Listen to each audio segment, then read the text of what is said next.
America. You said earlier the potential for a golden era.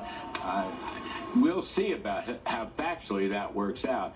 But I think the reality is this is really a tremendous changing of the guard, a tremendous changing of the administrations of American politics and policy. Indeed, and as the motorcade makes its way up there, it's almost arriving there at the Capitol.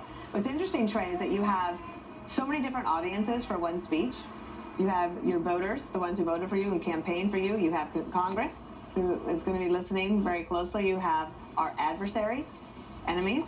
We have our allies across the world.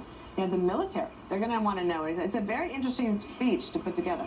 Yeah, I was talking to John Thune this morning, and it struck me he has a larger majority than Mike Johnson. So if the president has to pick a constituency to talk to, it should be House Republicans.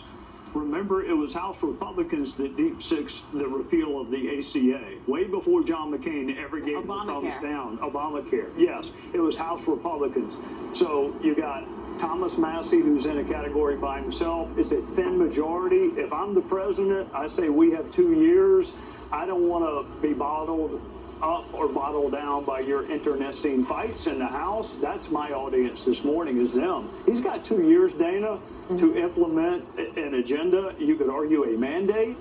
He doesn't need to be sidetracked. He had to insert himself in the speaker's race, of all places. He had to get off the golf course. Brett, you know what a big deal that is, to leave the golf course? It is. To get involved in something as ministerial as the speaker's race.